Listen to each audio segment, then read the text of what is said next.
नमस्ते दोस्तों, आप सब कैसे हो। मेरे चैनल पर आपका स्वागत है।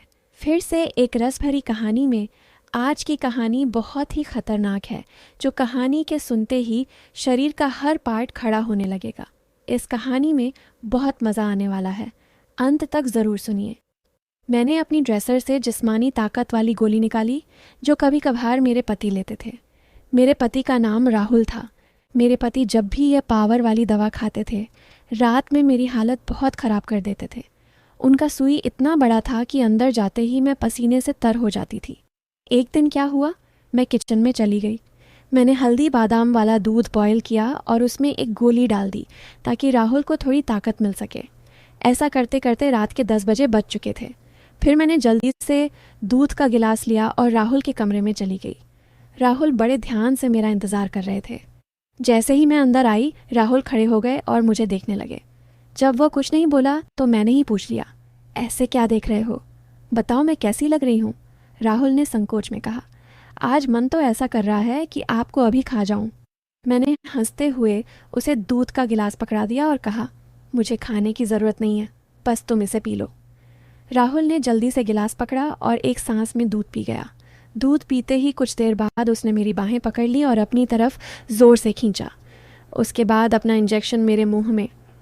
बाप रे, क्या क्या बताएं दोस्तों, राहुल ने कैसे कैसे मेरी बॉडी हिला दी। अगर आपको भी जाननी है तो पहले कहानी को लाइक करें।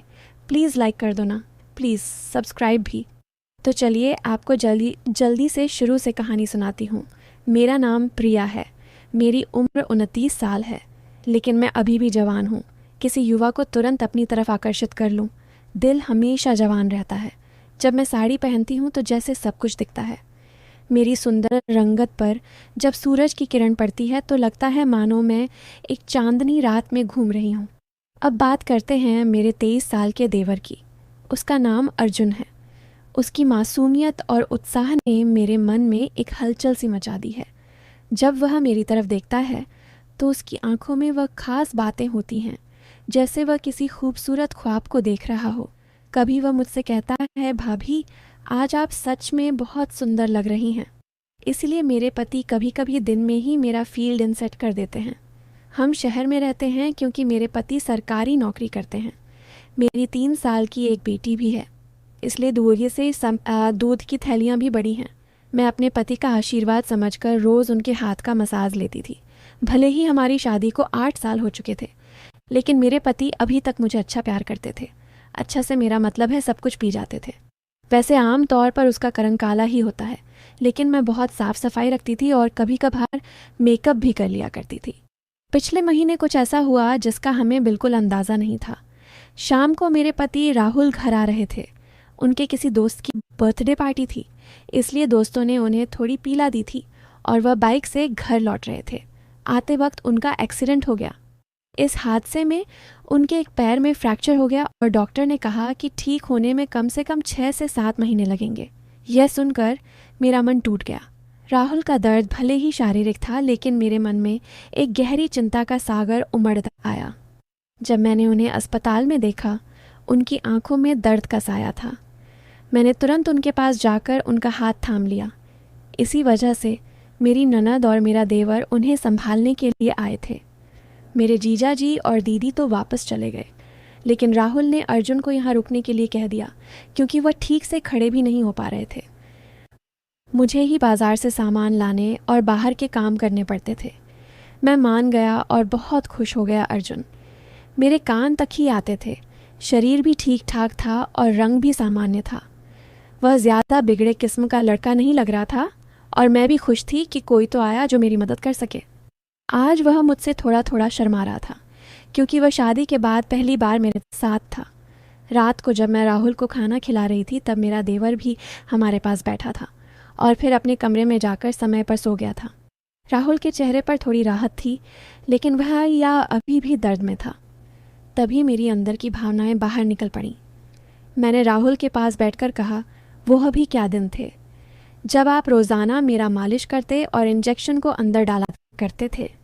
राहुल यह सुनकर मुस्कुराने लगे। क्या हो गया मेरी रानी, आज तो पूरी मज़े में लग रही हो। मैंने कहा, नहीं जी, आपको तो मजाक लग रहा है और इधर मेरी बुरी हालत हो रखी है। सच बताओ तो इसने मेरा बुरा हाल कर दिया है। मेरे पति बोले, मैं तुम्हारा दर्द समझता हूँ प्रिया, मेरा भी बहुत मन करता है, लेकिन क्या करूँ, मैं तो ठीक से खड़ा भी नहीं हो सकता। बस थोड़े दिन और निकाल दो, फिर देखना मैं इस तुम्हारे सूत का क्या हाल करता हूँ। तब मैंने कहा, थोड़े दिन नहीं, पूरे 6 महीने बाकी हैं प्लास्टर उतरने में, और मेरा तो 1 महीने में ही ये हाल हो गया। पता नहीं आगे के दिन कैसे कटेंगे। मेरे पति मेरी उदासी दूर करने के लिए बोले, चलो वो नहीं तो कम से कम दूध ही पिला दो, डॉक्टर ने भी कहा है। तभी मैंने हंसते हुए कहा, आपके नसीब में तो वह भी नहीं है क्योंकि आपकी बिटिया रानी ने पी लिया है। हम दोनों ज़ोर ज़ोर से हंसने लगे। मेरे पति मुझे खुश रखने की पूरी कोशिश करते थे, लेकिन मैं क्या करूं, सब बेकार था। थोड़ी देर बाद राहुल सो गया क्योंकि उनकी दवाइयों में नींद की गोलियां भी थीं, लेकिन मुझे नींद कहाँ आ रही थी। इसलिए मैं खड़ी होकर अर्जुन को देखने चली गई कि वह सोया है या नहीं, लेकिन वह अभी तक जाग रहा था और मोबाइल देख रहा था। मैंने उसके कमरे में जाकर कहा, क्या हुआ अर्जुन, 11 बजे बज चुके हैं और तुम अभी तक नहीं सोए? लगता है तुम्हारे मन नहीं लग रहा है। वह उठकर बैठ गया और बोला, नहीं भाभी, ऐसी बात नहीं है, बस यूं ही फ़ोन देखते देखते लेट हो गया। फिर उसने पूछा, भाभी आप भी तो नहीं सोई? मैंने कहा, मुझे तो आजकल नींद ही नहीं आती। अर्जुन ने पूछा, क्यों, क्या बात हो गई? मैंने हंसते हुए कहा, नहीं नहीं, वो मैं तुम्हें नहीं बता सकती। जब तुम्हारी शादी होगी तो तुम्हें खुद ही पता चल जाएगा। मेरे मुंह से ऐसा सुनते ही अर्जुन ने अपनी नज़रें नीचे झुका ली और अंदर ही अंदर मुस्कुराने लगा। तभी मैंने कहा, अरे तुम तो इतनी सी बात पर शर्मा गए। अच्छा बताओ, अभी तक कोई लड़की पटाई है या नहीं?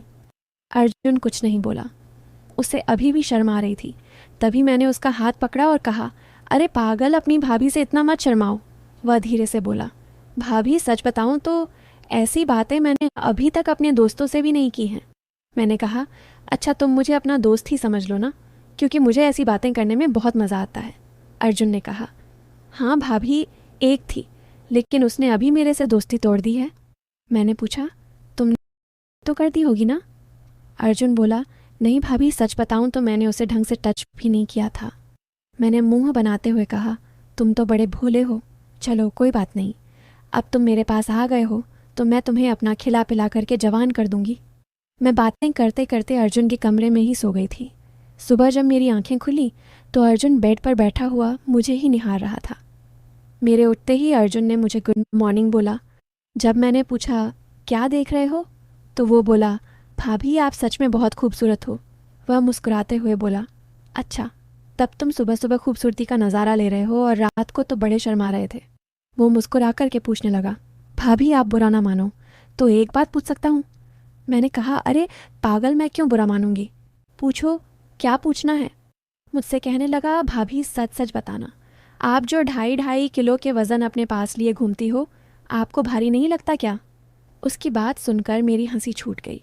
इसके बाद अर्जुन मुझसे काफ़ी खुल गया था और अब वह मुझसे ज़्यादा शर्म नहीं करता था। इससे मैं भी बहुत खुश थी क्योंकि अब मेरा भी समय अच्छे से कटने लगा था।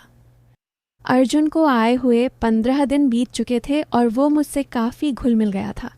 वो बाहर के सारे काम कर देता, बाज़ार से सामान ले आता और अपने चाचा को भी घुमा देता। मेरी तो बहुत सेवा करने लगा था। शाम को मेरा सर भी दबा देता और कभी कभी मेरे शरीर को भी आराम देता।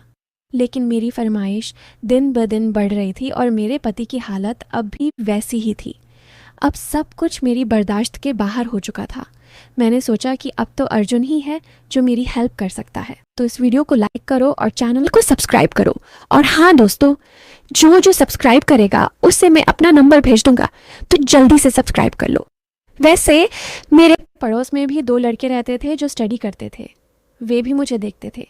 जब भी मैं छत पर बाल सुखाने या कपड़े सुखाने जाती तो वे मुझे ही देखते। और पहले तो मैंने सोचा कि उनमें से एक को पकड़ लूं ताकि कुछ समय के लिए काम चल जाए, लेकिन फिर मैंने सोचा कि मैं इस घर की इज्जत हूं और कल को पता नहीं इनमें से कौन मुझे या मेरे पति को बदनाम कर दे। इसलिए मैंने उन्हें भाव नहीं दिया। लेकिन अर्जुन तो घर का ही है, इसलिए मैंने सोच लिया कि वही मेरी हेल्प कर सकता है। आज मैंने पक्का प्लान बना लिया कि आज अर्जुन से हेल्प ले ही लूँगी और अपने सूखे हुए खेत को अर्जुन से लूँगी। उसके बाद मैं रसोई में खाना बनाने चली गई। जैसे ही अर्जुन नहाकर फ्रेश होने के बाद रसोई में आया, मैंने दूध निकालने का बहाना बना दिया। मैं रसोई में ही ग्लास से दूध निकाल रही थी। मेरी बेटी अभी मामा के घर गई हुई थी क्योंकि घर में उसे संभालने वाला कोई नहीं था, इसलिए अब बाकी का दूध निकालना पड़ता था और घर में मेरे पति और अर्जुन के अलावा कोई नहीं था, तो मुझे डर भी नहीं था।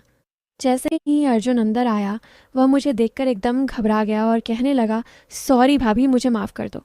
मैंने देखा नहीं और बाहर जाने लगा। तब मैंने उसे रोक लिया। अरे अर्जुन, क्या हुआ? कोई बात नहीं, अंदर आ जाओ। अर्जुन बोला, भाभी ऐसे मैं अंदर कैसे आऊँ? मैंने कहा, ऐसे वैसे मत करो और जल्दी से आकर मेरी मदद करो। अर्जुन का मन भी कर रहा था, लेकिन मैं उसकी भाभी थी, इसीलिए वो थोड़ा अनकम्फर्ट फील कर रहा था। फिर मैंने उसे कहा, अरे इतना क्या शर्मा रहे हो? अब जल्दी से आओ और मेरी मदद करो। धीरे धीरे अर्जुन रसोई में आ गया और पास आकर खड़ा हो गया। वह मुझे देखता ही रह गया। तब मैंने कहा, ऐसे क्या घूर रहे हो? क्या तुमने आज तक नहीं देखा? वह बोला, माँ कसम भाभी, मैं आपको बता नहीं सकता कि मुझे कैसा लग रहा है। बहुत ही अच्छा है भाभी। मैंने कहा, तारीफ़ें करना छोड़ो और यहाँ मेरी मदद करो। तभी अर्जुन बोला, भाभी मुझे नहीं आता कैसे करना है।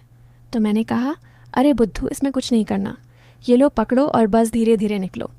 थोड़ी देर बाद जब अर्जुन के हाथ तेज़ होने लगे तो मैंने सोचा कि अब मेरा आगे झुककर सही से काम करने का समय है। मैं आगे की झुकी और अर्जुन ने पीछे से मेरी मरम्मत करने लगा। लेकिन कुछ देर में ही अर्जुन का इंजेक्शन से पानी निकल गया। तो देखा कि अर्जुन का काम तो पहले ही ख़त्म है। उसे देखकर मेरा मन बहुत उदास हुआ, लेकिन फिर भी मेरी हंसी निकल ही पड़ी। मैंने नाराज़गी से अर्जुन को मारते हुए कहा, ये क्या किया पागल, तुमने तो शुरू होने से पहले ही ख़त्म कर दिया। इसके बाद जैसे ही अर्जुन का नशा उतरा, उसने हड़बड़ाते हुए कहा, सॉरी भाभी सॉरी, वो मैंने ऐसा काम पहले कभी नहीं किया, इसलिए मुझसे ऐसा हो गया। मैं अभी जाकर साफ़ करके आता हूँ। और उसने मेरी एक भी बात नहीं सुनी और तुरंत रसोई में से चला गया।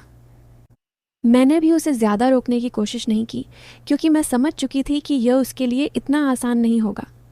इस चक्कर में आज खाना भी लेट हो गया था, इसलिए मैंने जल्दी से खाना तैयार किया और राहुल को कोने में देने के लिए चली गई। वह भी बैठे बैठे खाने का इंतज़ार कर रहे थे। राहुल बिल्कुल सीधे साधे और सरल स्वभाव वाले आदमी हैं। वह मेरी बहुत चिंता करते हैं। जब मैं उनके लिए खाना लेकर गई तो पूरा पसीने से भीगी हुई थी। मुझे देखकर वह बोले, इतनी जल्दबाजी क्यों करती हो? प्रिया, धीरे धीरे काम कर लिया करो ना, देखो तुमने अपना क्या हाल बना लिया है। तब मैंने उन्हें छेड़ते हुए कहा, यह तो कुछ भी नहीं है। जब तुम काम करते हो तो मेरा इससे भी बुरा हाल हो जाता है, और तब तो मैं तुम्हें रुकने के लिए भी कहती हूँ, लेकिन तुम तो यस कहकर काम की स्पीड को दुगना कर देते हो।